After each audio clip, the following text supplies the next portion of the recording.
There you go. All eyes back to me. All eyes back to Patrick. There we go. Because we have someone else coming up here. Yes, we do. And we know this lady very well, at least if you hang around here long enough, you know who this is. And this is Roseanne Jones, and she's going to let us know about a tale of two fathers.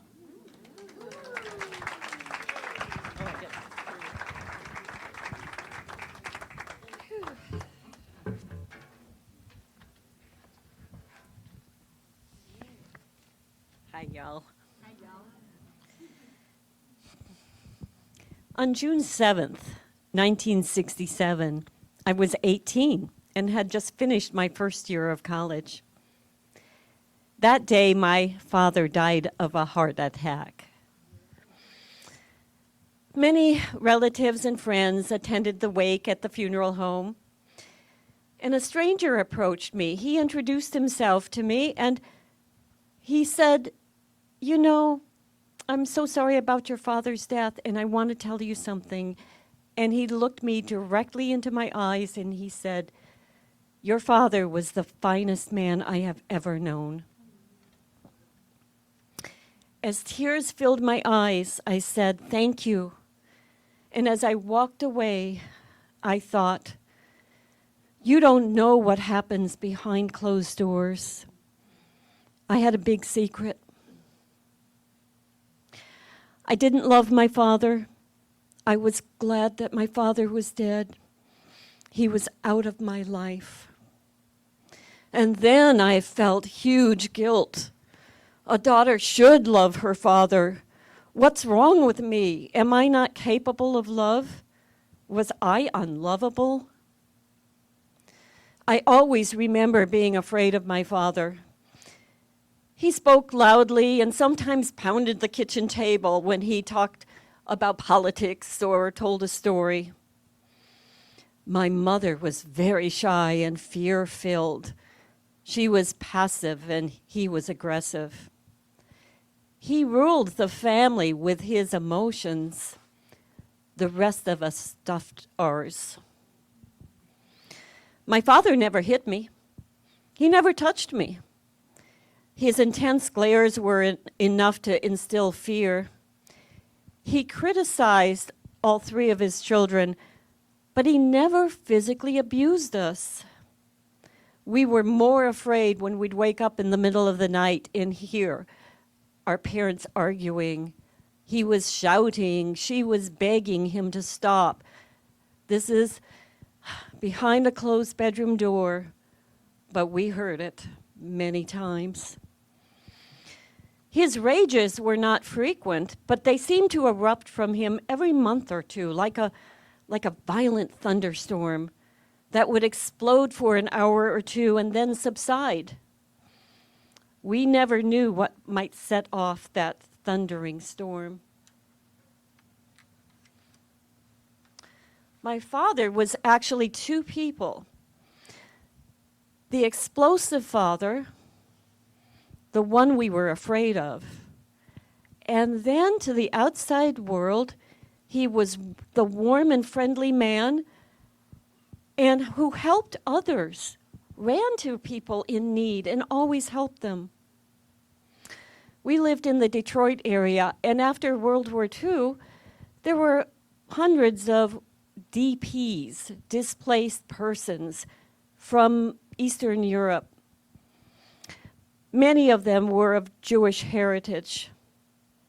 My father offered our home to one couple who stayed with us for over a year. And they were so grateful, and they were able to save up money so that they could rent their own house and eventually buy a house. When the foundry where my father worked had an explosive fire, he risked his own safety to stay inside to help others get out, and he suffered serious burns to his face and his hands. Sometimes there was a car accident on the busy road in front of our house. My father would rush out there and direct traffic and assist the victims until the police arrived. My only source of male affection was from my Grandpa Johnson, my mother's father. As a young girl, he would hold me and cuddle me, talk to me. He would sing, "You are my sunshine," to me. But I'd look up and I'd see my father glaring at me during those times, and I knew he disapproved of me getting those cuddles. My grandfather died when I was 7, and after that, my grandmother moved in with us. She couldn't live alone by herself and needed care.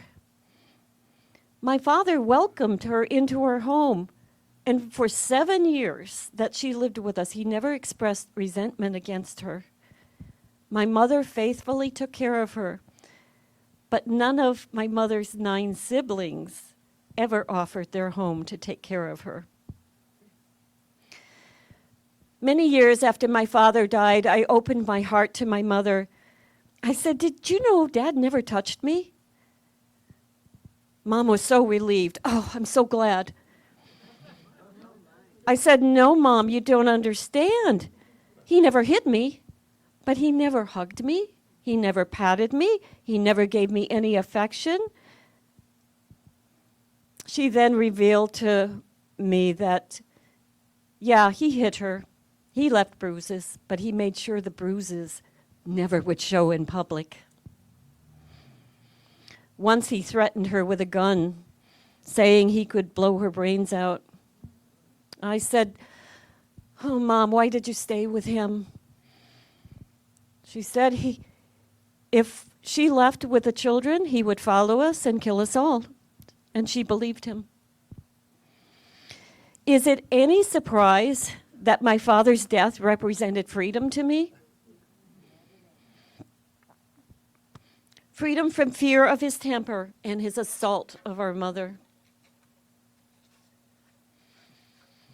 I returned to college and embraced my wild side. I dabbled in drugs. I had casual relationships. I found cuddles from men before sex and after sex. When I was 23, I met a man, a nice man, good looking, polite, proper.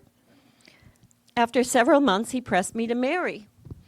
I didn't really love him, but by this time, I wasn't sure I was capable of loving anybody, and I wasn't sure that I was lovable.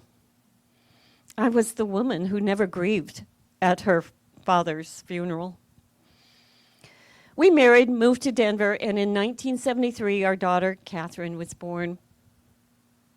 When I looked into her eyes, I knew everything I believed about love was a lie. It was a lie that I wasn't capable of love.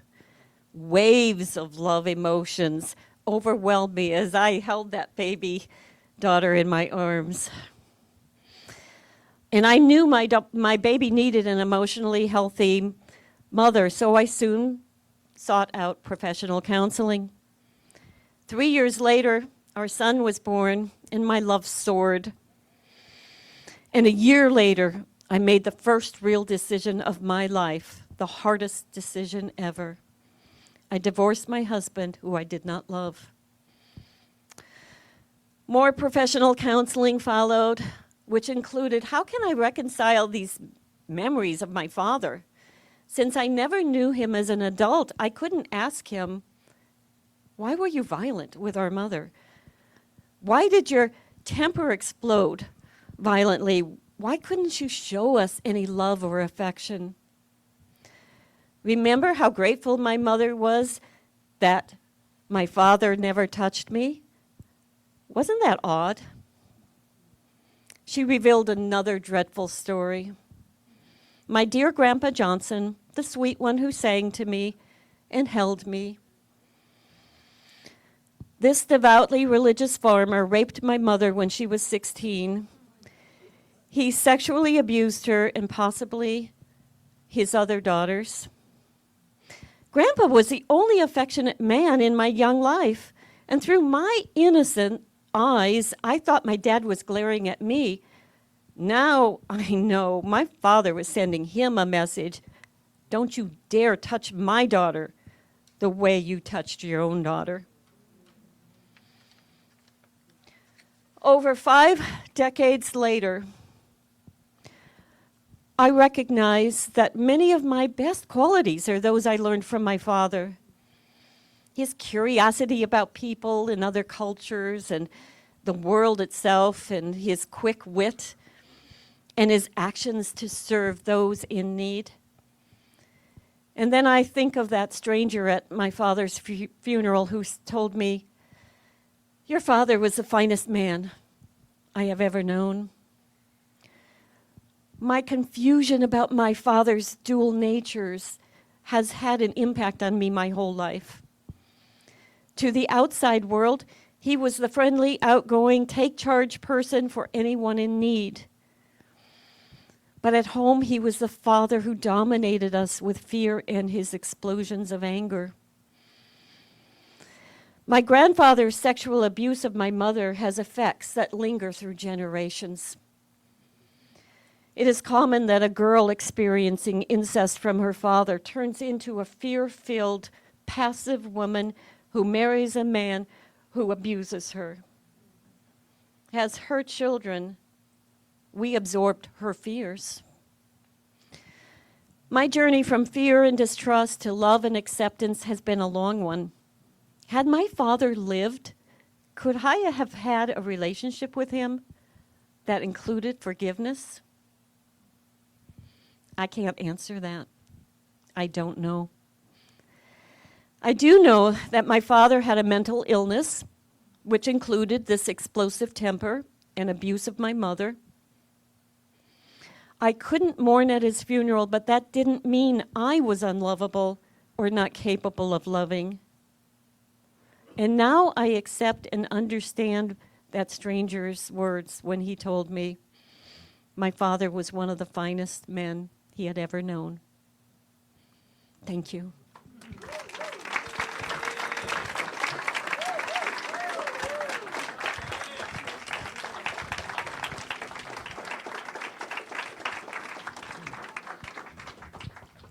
Yep. In case you're wondering what you just witnessed, it's called courage. It's called courage. As we continue.